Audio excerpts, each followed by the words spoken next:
Hello, good morning. Our chief guest will be within 10 to 15 minutes in this Ashoka hall.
Our chief guest has been arrived in our Ashoka hall.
A very good morning.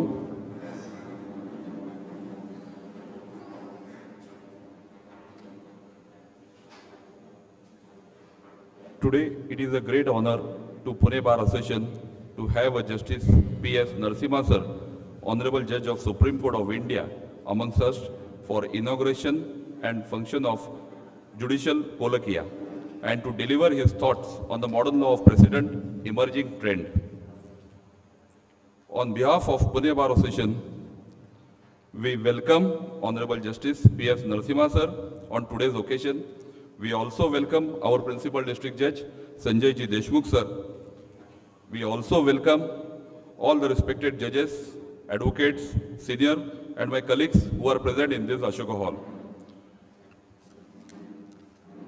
To make this morning blessed one, kindling the lamp of the knowledge and wisdom, I invite our President, Advocate Pandurang Thorve sir, Principal District Judge Sanjay Deshmukh sir, to accompany our highly regarded Chief Guest, Honorable Justice P.S. Narasimha sir, to kindle the lamps.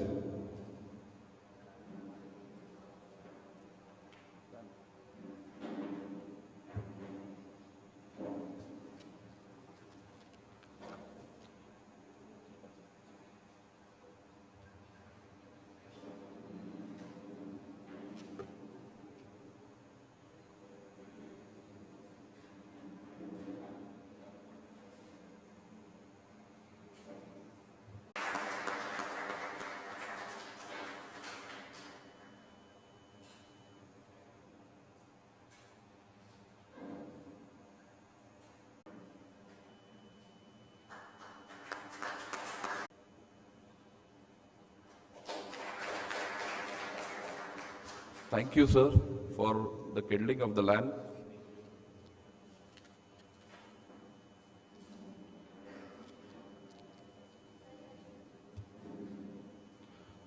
Now I respect our President, Advocate Pandurang Thorve sir, to give the introduction speech of today's program.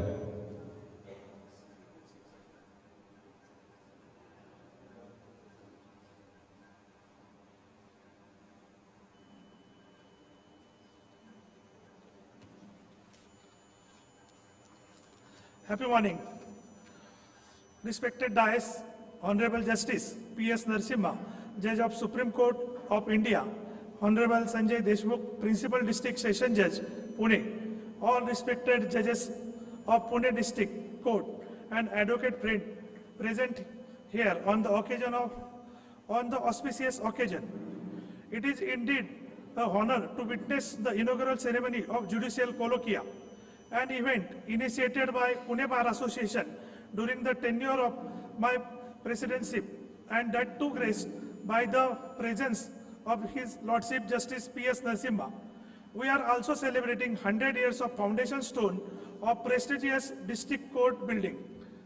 Pune Bar Association is one of the old and the largest bar association in the state of Maharashtra, comprising more than 13,000 lawyers. This bar has contributed to the development of law profession and the practice in multiple ways. Be it is the entry of advocates in judicial services, legal aid to needy, participating in Lok Adalat to make successful, organizing workshops and a seminar on the law topics and other allied activities. With a view, enrich the bar and bench by way of legal disclosure through the lectures of judges, Apex Court and the High Courts. Now Pune Bar Association has come up with the idea of Judicial Colloquia. The basic idea of the object behind organizing Judicial Colloquia is to enlighten our advocates on various law topics through the legal luminaries so that we remain updated about the development of law. This will be definitely help in the development of knowledge of bar and the advocates who are officers of the courts. Judicial Colloquia is the proposed judicial conclaves which we wish to organize every month in order to train, update the practicing advocates about the various intricacies involved in the practicing law, the judges from the Honorable Supreme Court and the various High Courts, senior advocates from the different parts of the country will initiate and deliver the legal disclosure. This will also indeed accelerate dialogue, pave way to the healthy intellectual interaction between the bar and bench.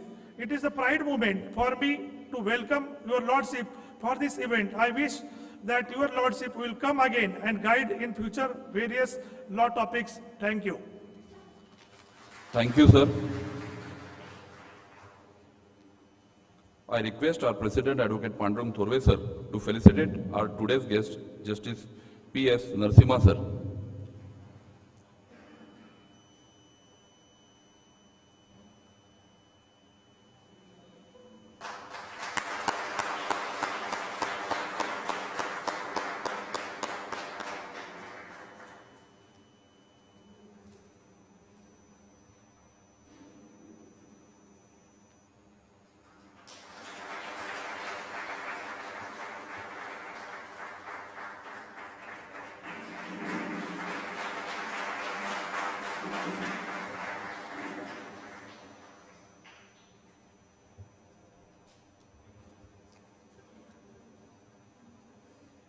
I request our Principal District Judge, Sanjay Deshmukh, sir, to felicitate our today's guest, Justice P.S. Narasimha, sir.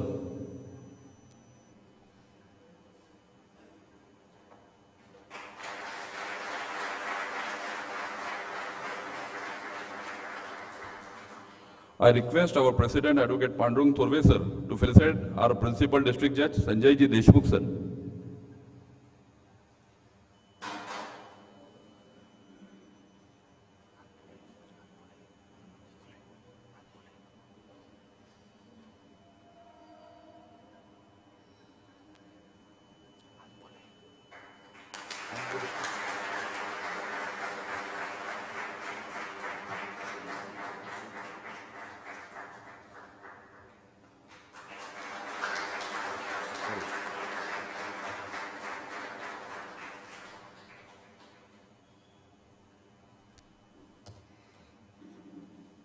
I also request our President Advocate Pandurang Thorve, sir, to felicitate Advocate Rajendra Hon'ble, sir, who has coordinated and helped today to Pune Bar Association for today's program. A really special efforts and special thanks to Advocate Rajendra Hon'ble, sir.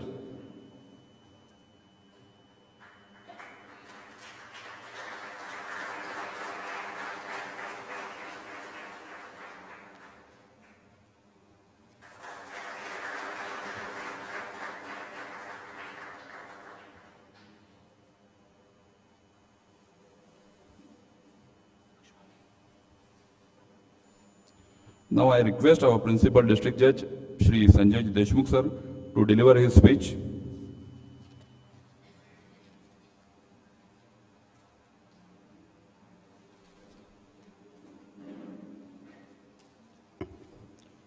A very good morning to all. Honorable Sri Justice P.S. Narasimha, Judge, Supreme Court of India, President of Bar, Honorable Sri Thorve, both the Vice President, all the judges, advocates, and students who are present offline and online for this function. Today's function is historical for not only Pune but for all of us. The people's good is the highest law, as said by Justice Cicero. And the justice is the greatest interest of the man on the earth, as said by the Daniel Webster. We all are tacklers of the legal problems of the justice, and we all are fortunate to learn fresh law and case law with the tremendous knowledge of Honorable Sri Justice Narasimha sir, and therefore we all are eager to listen Honorable Justice. I conclude my speech here. Thanks. Thank you, sir. Thank you, sir. Today, we are eager to hear our Justice P.S. Narasimha, sir. I would like to bring before this all the dignitaries that it has been more than 10 to 12 years. We are here honored to welcome our Justice of Supreme Court, that is P.S. Narasimha, sir. Now I request Advocate Pandurang Thorve, sir, the President of Bar Association, to give an introduction of our chief guest, P.S. Narasimha, sir.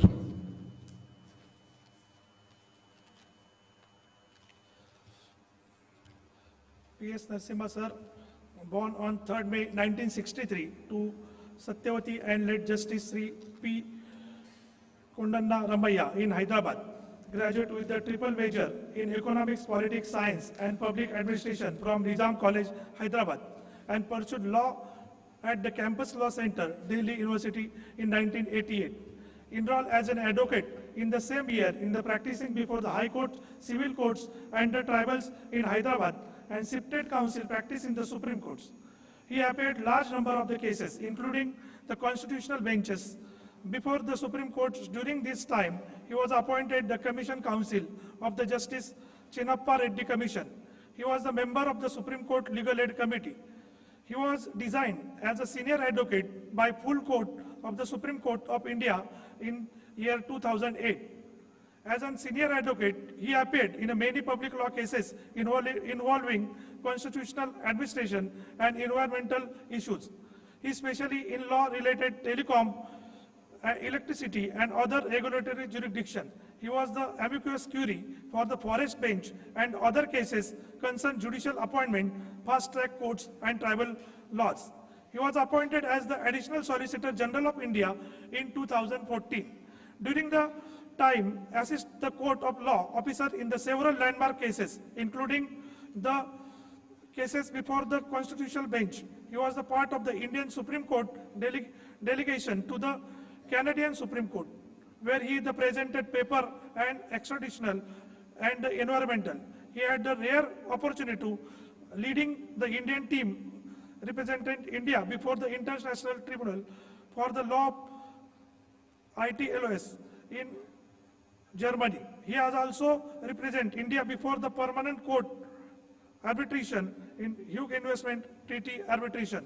He was the part of the governing body of the National Legal Service Authority of India, NALSA, and closely associated with the Mediation and Conciliation Project Committee of the Supreme Court of India. As law officer, he was the instrumental in constitution and being the part of high-powered committee, such as swearing changes, the Arbitration Act, and the proposed mechanism for the institution arbitration. He is closely associated with the making law mediation. He was a member of the committee restricting of all appellate tribunals revolving legal concern corporate social responsibility. He has also been member of Investor Education Protection Fund Authority. Supreme Court appointed him as a mediator in BCCI case. He will successfully mediator between the member and the board update election of the constitution elected body. He has been executive council of many national law university and other educational institutions. Elected as a judge of the Supreme Court of India directly from bar on 31st August 2021. Thank you. Thank you, sir. Apart from this, our chief guest, Justice P.S. Narasimha, sir, he is a great orator and a great human being. I would like and request him to deliver his thoughts on today's topic, Modern Law of Precedent, Emerging Trends.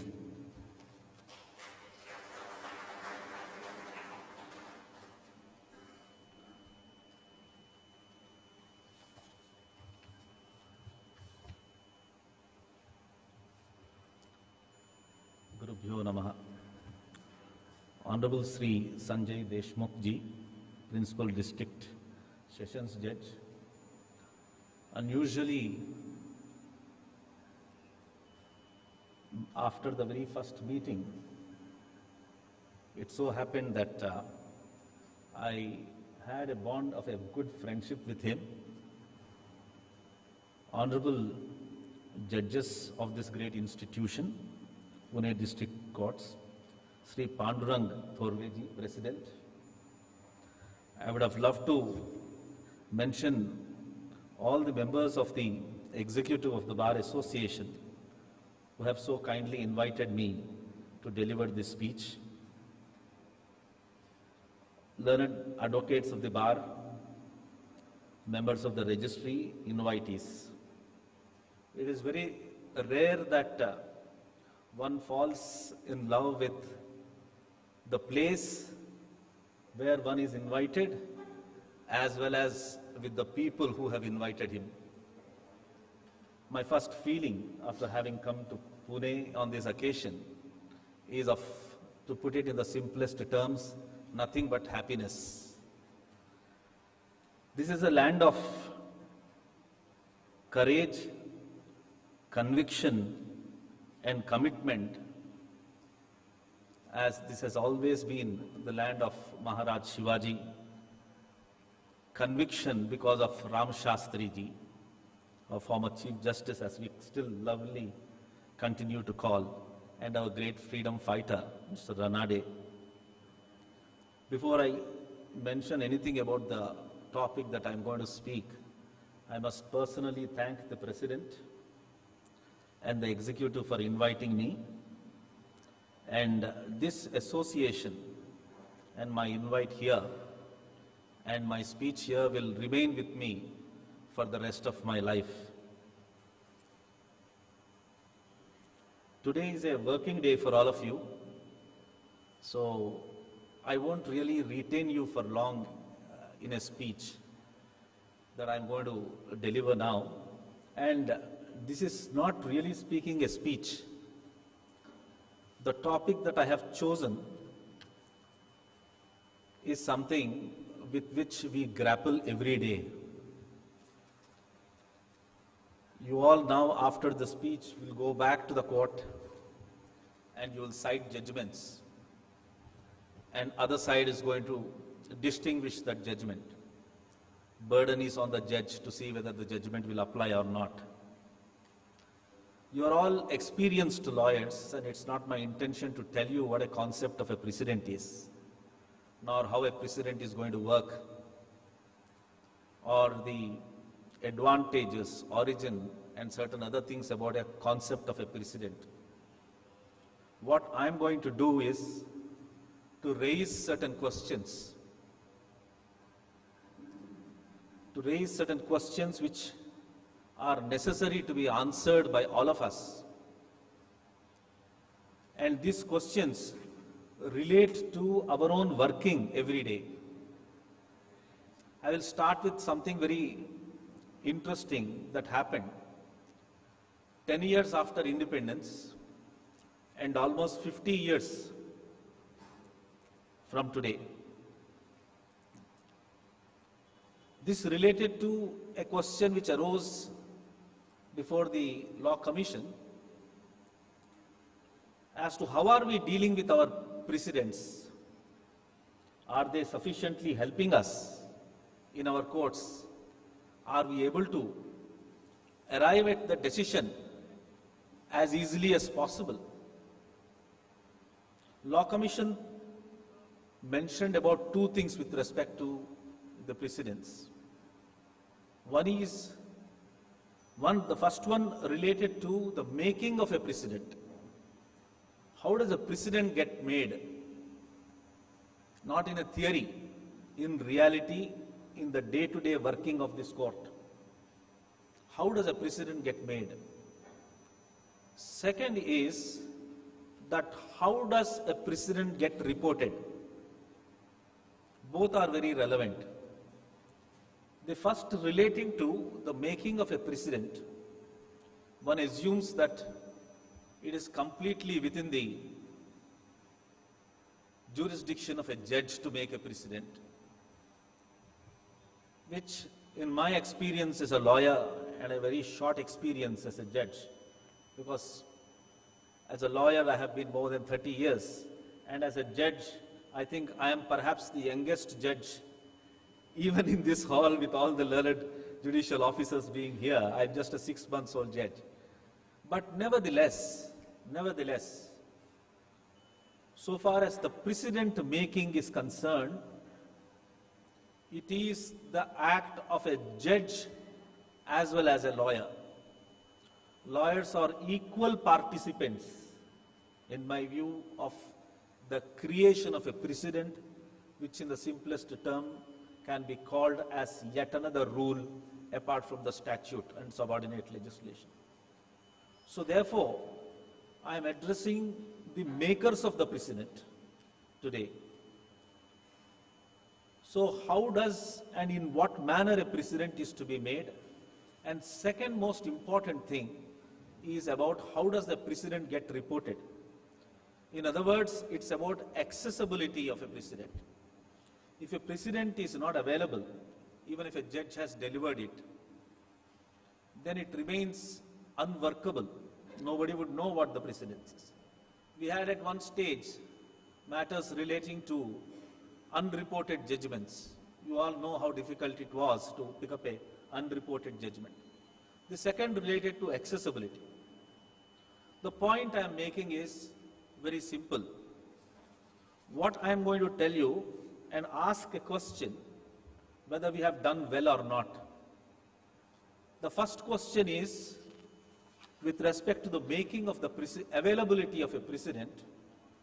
50 years back, more than 50 years back, the Law Commission said this: apply your mind and see whether we have improved upon this or not. The second aspect relating to who makes the precedent, again apply your mind and see whether we have improved. Because this is a practical and a real speech that I am delivering. It is not on any theory, on rule of law, or any principles of justice or anything like that. It relates to what we are today after 70 years, and how we would want this country to progress further in the context of making and applying of precedents. So when Settleward made that report 55 years back, he said, I'm quoting it from here, please examine, but perhaps the greatest sin of some of unofficial reports is that the principle on which the selection should be based, as mentioned by Lord Lindley, are completely ignored. There being a competition between some journalists' series as to the number of cases to be reported. A large number of cases laying down no legal principle are being reported, but deciding only questions of fact, and other reportings well accepted and tried by law find place in these reports. In the result, what happens is that by the citation of some cases, the hearing of suits is protracted and the time of the court wasted by citation of authorities of doubtful relevance.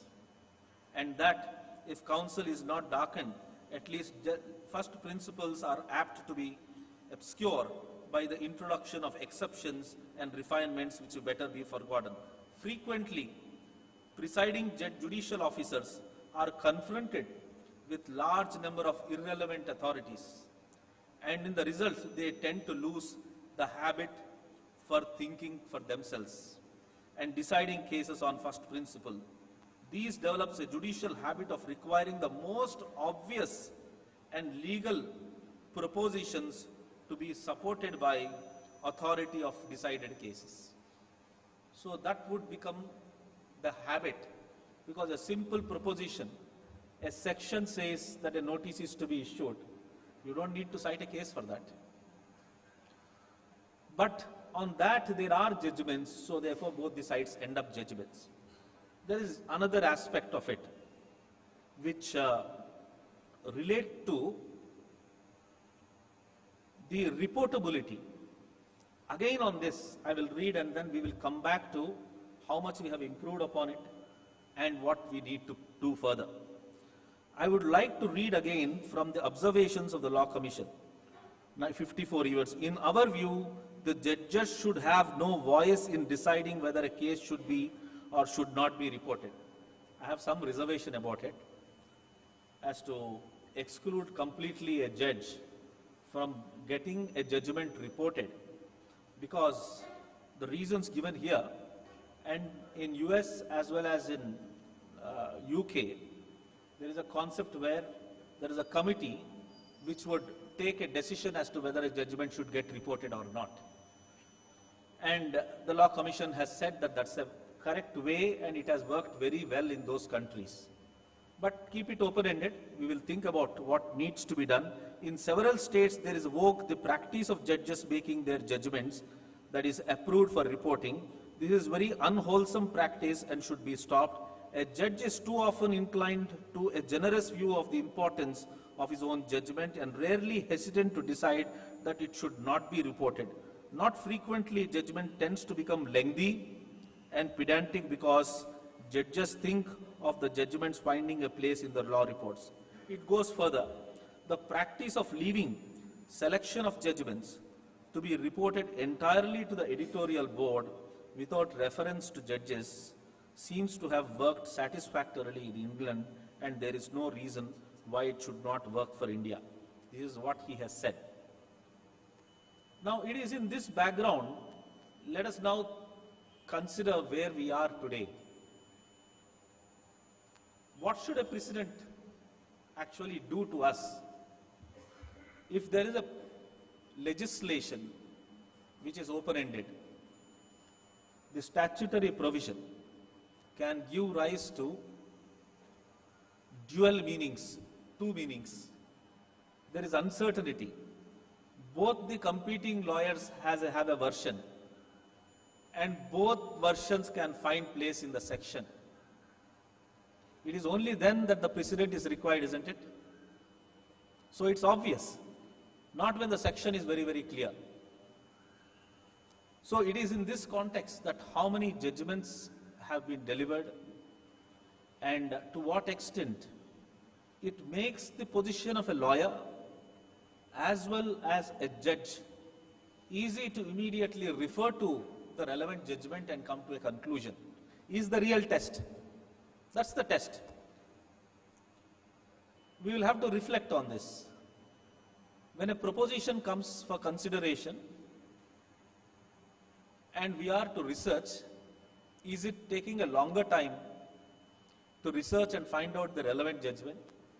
Are we also not finding, while looking for a proposition in support of the case that you argue, you will find judgments which will say exactly the opposite also, which are available. So therefore, these are the aspects which need to be worked on, and I'll just indicate to you the basic premise on the basis of which the concept of a precedent need to work, number one. Number two, about what was the position of precedents when British came to rule us for a long time,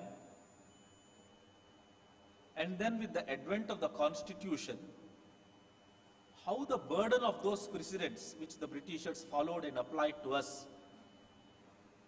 could they be completely disconnected by us? And have we chalked out a new methodology of following new precedents which are relevant for us? Because it's a working day, I would not take too much of time, but just to indicate the principles that so far as the principle of precedent itself is concerned, the process of adjudication of disputes by judges has been the subject of immense interest to legal theorists. On the other hand, orthodox ideas about adjudication posit that judges merely apply the law as it is to dispute, while modern theorists acknowledge that the carrying out the complex task of interpreting statutes, judiciary undertakes secondary lawmaking. Definitely a precedent is also law. Apart from what specifically a statute or a subordinate legislation says, a rule which is made under the Act, what is the last decision on the point is really the law. And the makers of the law are judges and lawyers, as I had indicated. Now, what does a precedent do? It actually creates a certainty. It tells us this is the position of law. And that certainty came to be used because originally, as it were, the decision was arrived after giving reasons. When on an interpretation notice is to be issued or not, I come back to that explanation. In a judgment, there is a reason which is being given that has given strength to the decision. So that reason becomes a precedent and also called as the ratio on the basis of which the decision is arrived at.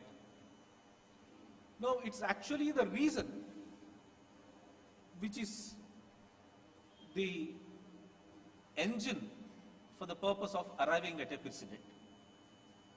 It became thereafter a practice that for arriving at every decision, good amount of reason is being given, and on the basis of reason, that a precedent becomes sustainable. Now, there are very many advantages of a precedent, because once there is a precedent, you don't have to redo the whole thing. It's like creating of a will.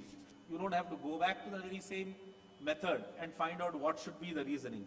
Once a reason is arrived and it is applied, then similar question arises for consideration. You could straight away adopt that very reasoning and say this has already been considered and it should be applied. Stability, consistency, and grants legitimacy, because reason grants legitimacy for that. So certainty is, of course, one of the most important aspects on the basis of which a precedent would become stronger or weaker. And finality, most important aspect of a precedent is that it leads to a finality of a dispute, which will keep being applied. Now, is it for all times to come? No, because the final maker is being the judge or the judiciary through the medium of lawyers. That ideas come in. It's a changing society. Law changes. Society changes. Perspectives change. What was prohibitive or unimaginable at one time because of the change in the society has brought about reconsideration of what it is. Sexual orientation, as it originally was translated in the form of an offense. The society moved on, and then there was a reconsideration. You would have read in the papers about the abortion aspect in America. They have reversed that judgment because changed circumstances. Right or wrong is not the question today. So therefore, there is some kind of a flexibility. This is in terms of Indian perspective, if you say that these are proto-truths. These are not truths which are absolute and permanent. What we are dealing with every day is aspects where what we think and what we believe is, the usage of the expression is proto-truth. ये काल से जुड़ा हुआ है.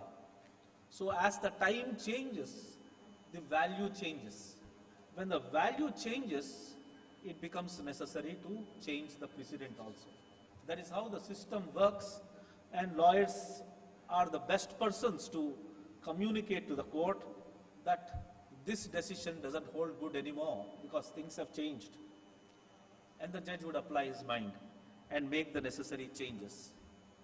And the binding nature of the judgment also depends upon the strength of the judgment.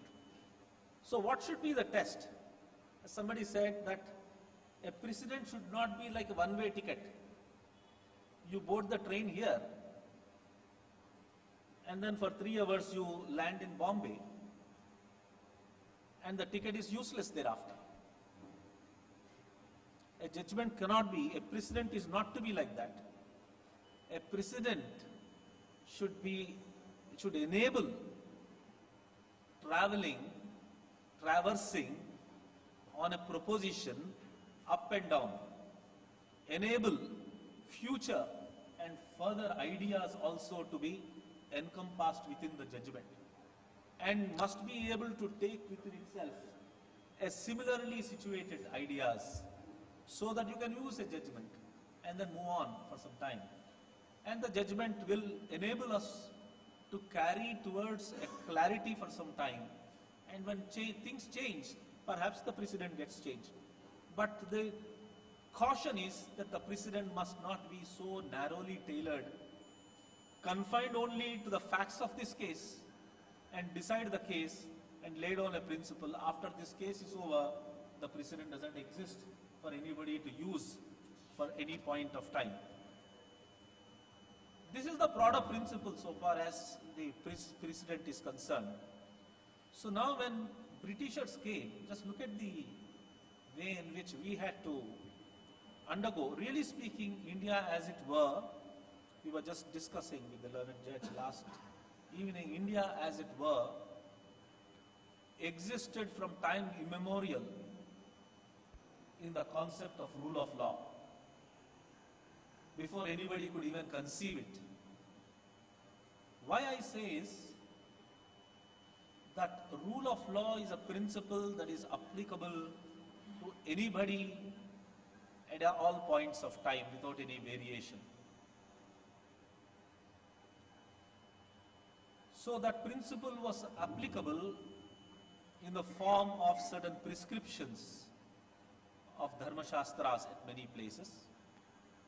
And Westerners have considered that and said that that rules applied across the board, and even a king, monarch, if he had transgressed that, he was liable to be punished. This is diametrically opposite to what the Western theory said till they adopted the rule of law. King can commit no wrong. That's the first premise of rule of law. The law said king can commit no wrong because king is the lawmaker. That continued over a very long period till they came out with this theory of rule of law, saying that the rule should apply to king also to the servant, but that applied, but the principle was existing in the form of dharmic principles applicable across the board from the very beginning. Now when British came and started ruling and applying their laws as they could not understand the life and living in our country, they applied their precedents. And there was no rule which said that that needed to be applied as a precedent. So therefore there was a suggestion by one of the judges who occupied the Diwania. He said that we must formulate a regulation. But that regulation for a long time did not get formulated. And a very famous case, eventually when the Indian courts took a different view, the Privy Council ruled very heavily and said it is not open to the Indian courts in India to question any principle enunciated by the board.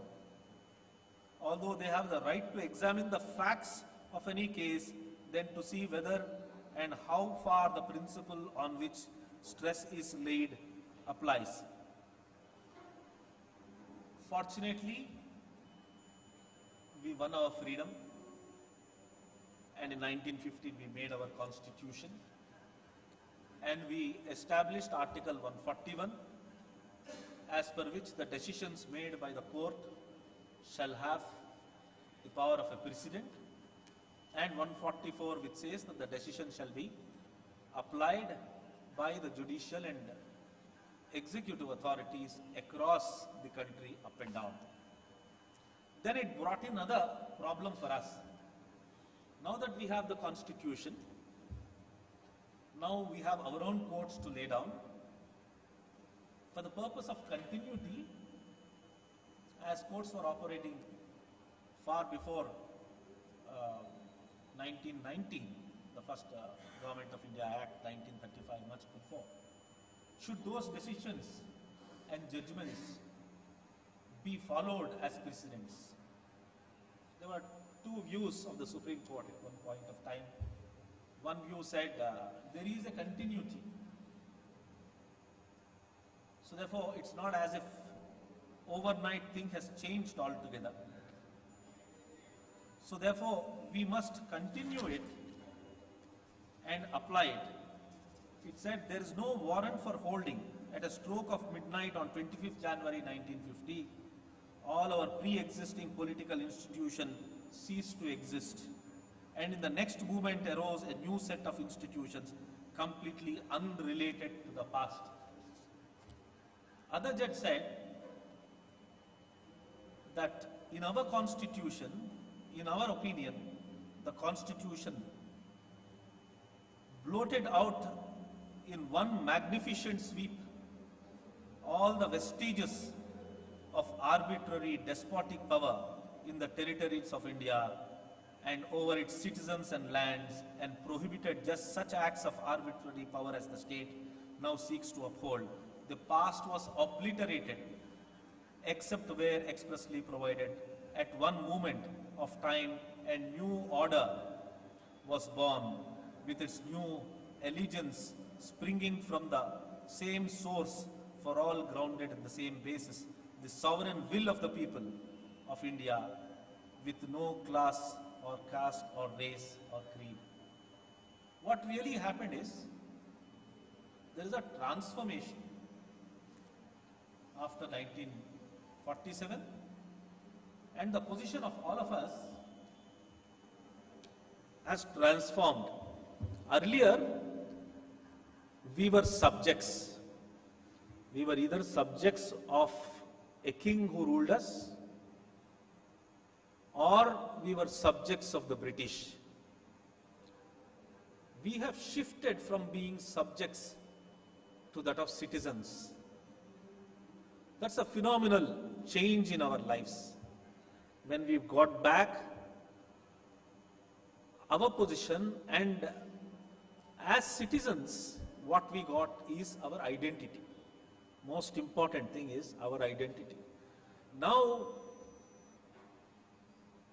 we are able to live as we think is what is appropriate for us.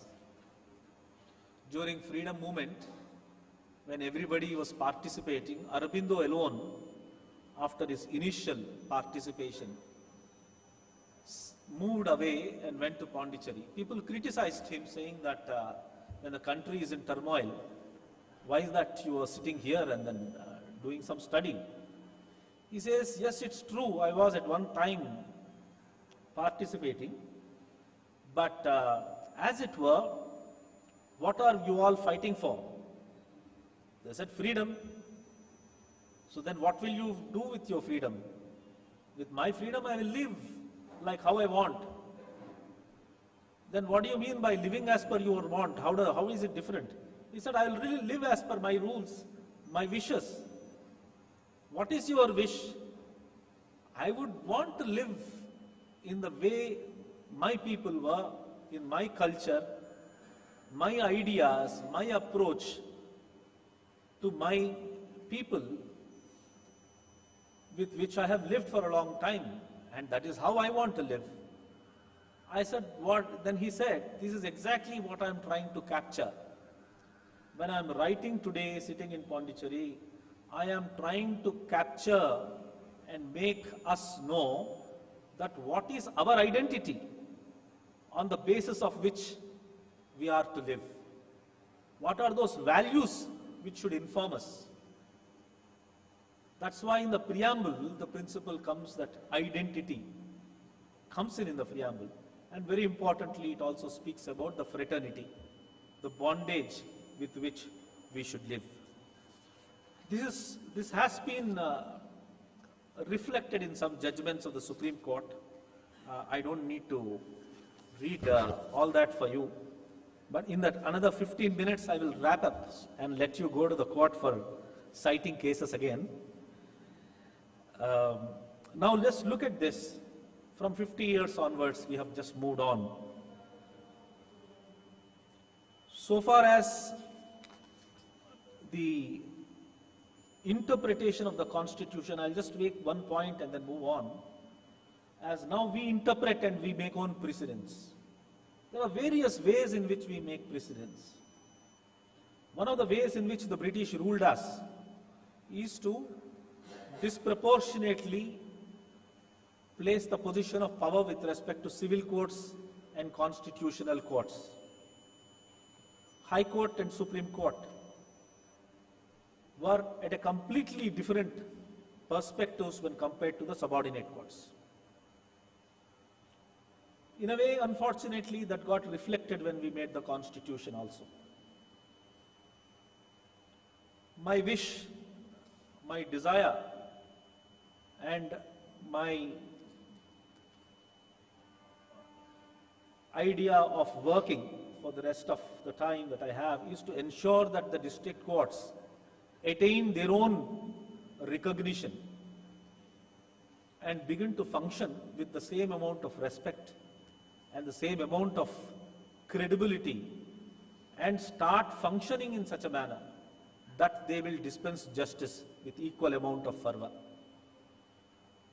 To what extent district courts at the senior level must exercise the power relating to control of the executive action is an aspect which we must work on. My belief is also that district courts are equally entitled to pass orders of injunctions and declarations against exercise of executive power so that justice is closest to the people. Individuals need not run for every matter concerning control of executive power to the high courts. Your high court is nearer to you. It doesn't really matter. But in many other states, it's an overnight journey. It's not an easy thing. And then somebody wants an injunction against a collector, one has to go to the high court. The system can change.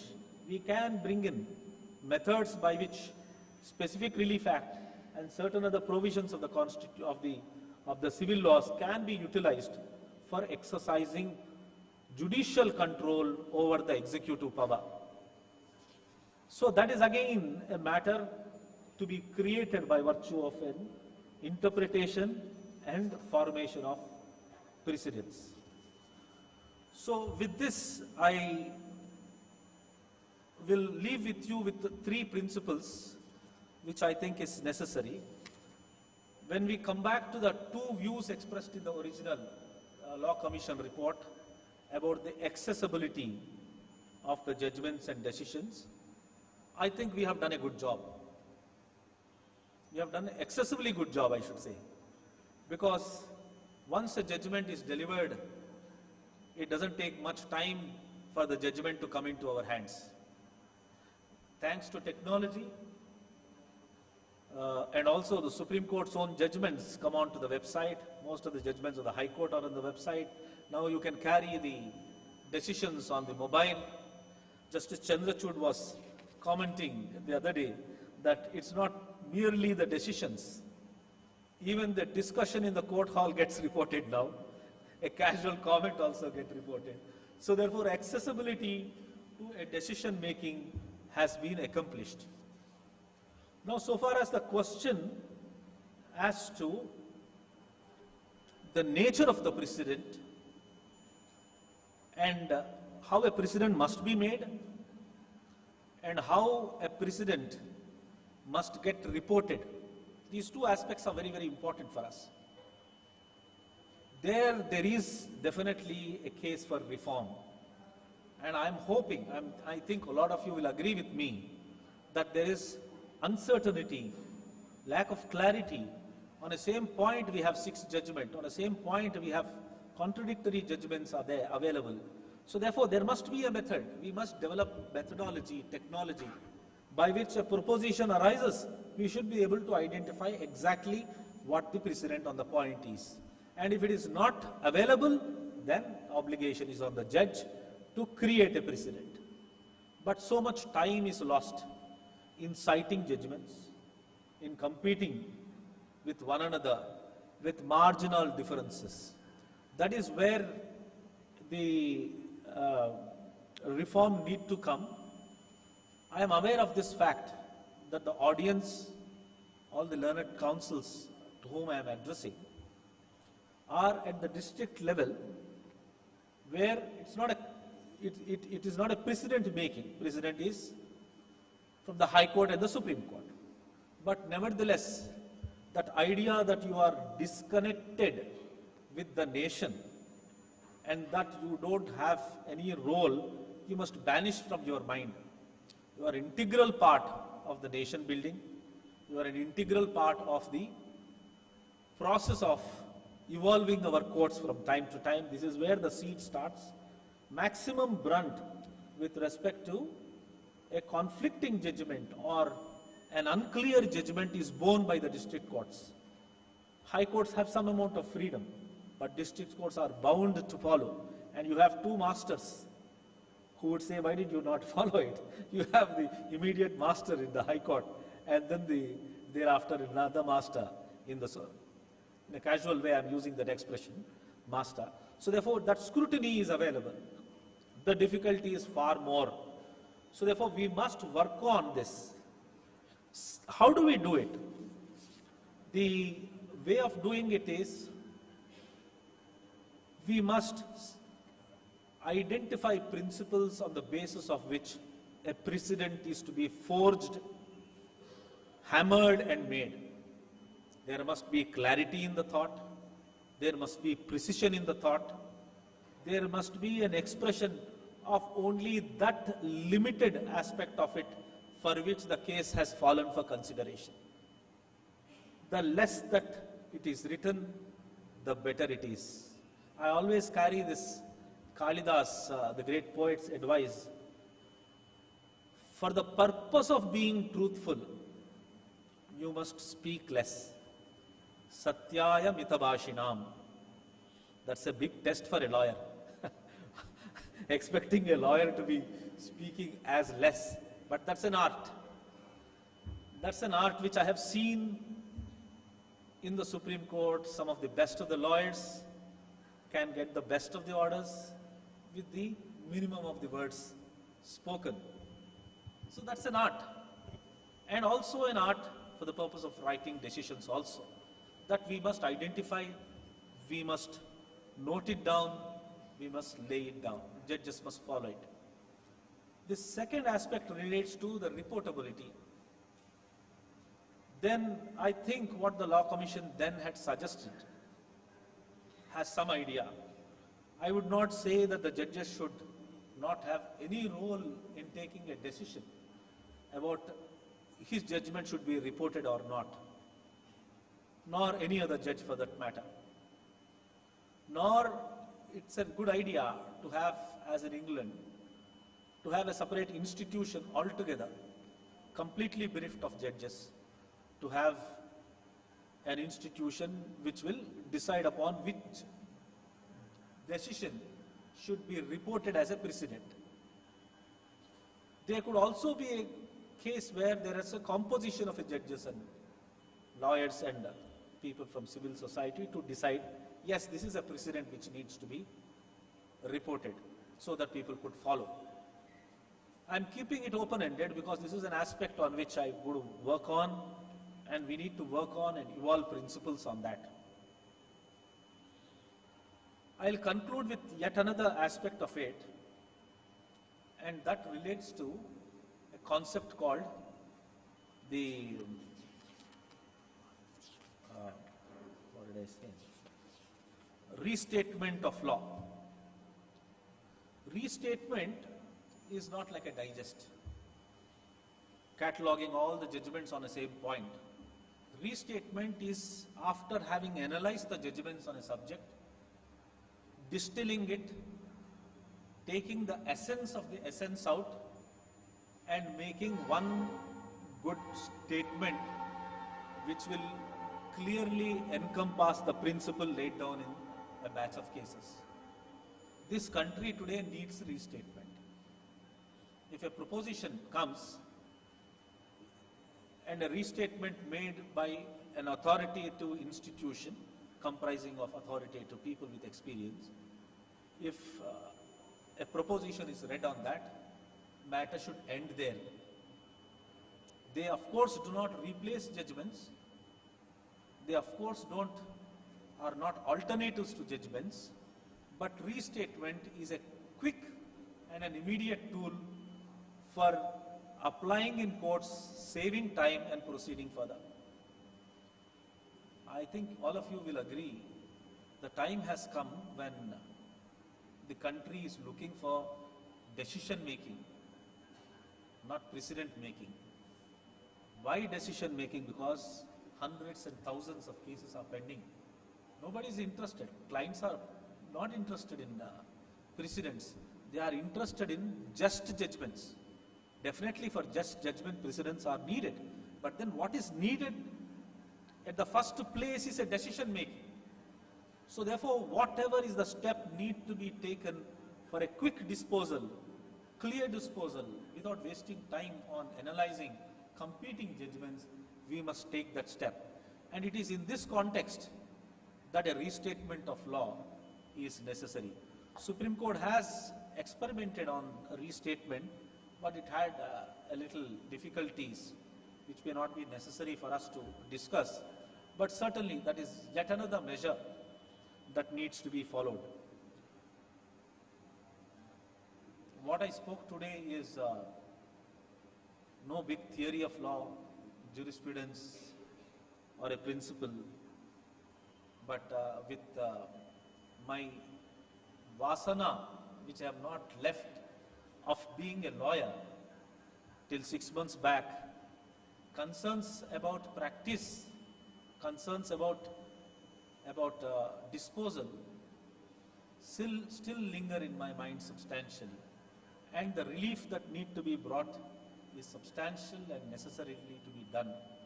It is in this context, I thought instead of speaking to you on jurisprudence, something which is very, very relevant, practical, and something which we need to work on with our will, is I thought I should share with all of you. I must again thank the President and the Executive for giving me this opportunity of sharing my thoughts with you. And I can't tell you how happy I am coming to Pune and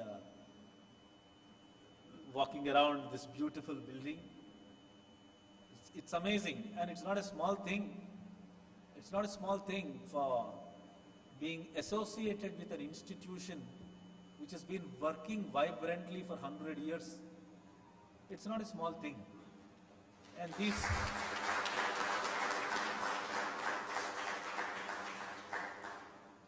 is where we must build upon, be proud of what we are, be very, very proud of what we are, because there is no parallel civilization as good as we are, as institution-wise or as individual-wise. If you stop listening to what narrative which has gone on from the time of independence about us and begin to think and objectively realize what we are as individuals and as a society, as brothers and as the citizens of the same place, same city, you will realize in no time that we are the best. With this, I take leave. Thank you very, very much.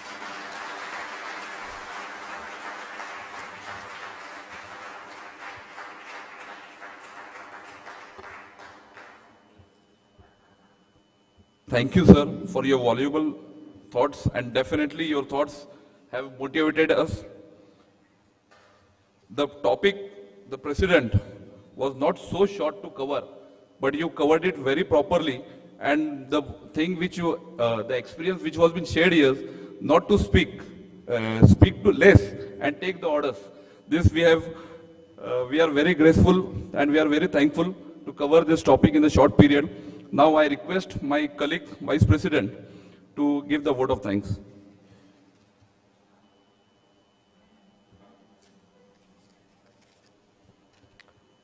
Good morning, everybody.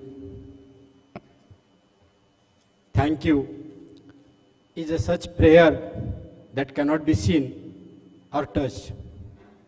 It must be felt by heart. I am honored and privileged to get an opportunity to propose a vote of thanks on the special occasion. On behalf of Pune Bar Association, I would like to special thanks of Chief Guest, Honorable Justice P.S. Narasimha sir.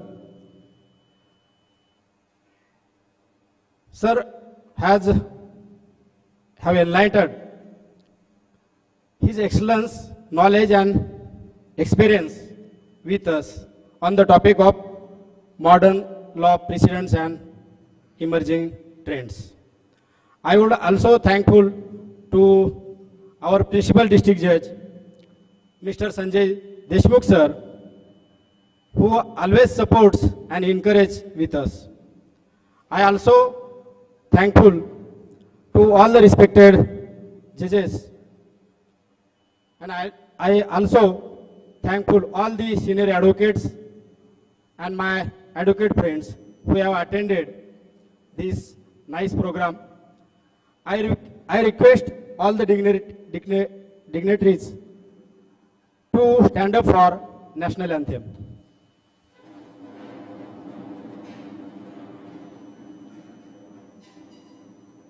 Jana Gana मन अधिनायक जय हे भारत भाग्य विधाता पंजाब सिंध गुजरात मराठा द्राविड उत्कल गंगा विंध्य हिमाचल यमुना गंगा उच्चल जलधि तरंगा तव शुभ नामे जागे तव शुभ आशीष मांगे गाहे तव जय गाथा जन गण मंगल दायक जय हे भारत भाग्य विधाता जय हे जय हे जय हे जय जय जय जय हे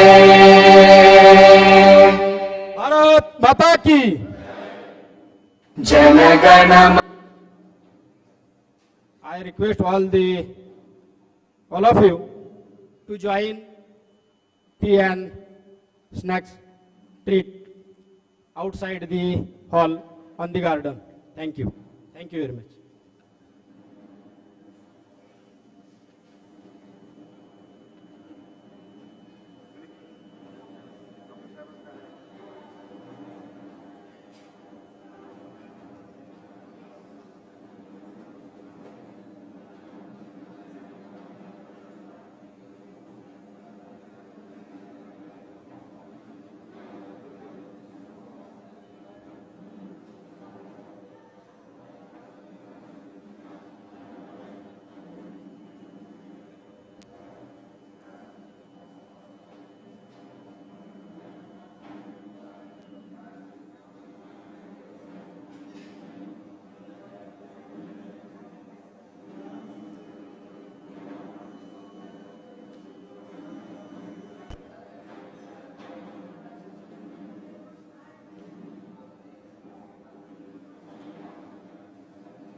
नाही माईक तू आणला होता जाऊ दे नंतर आहे ना त्यांचा आहे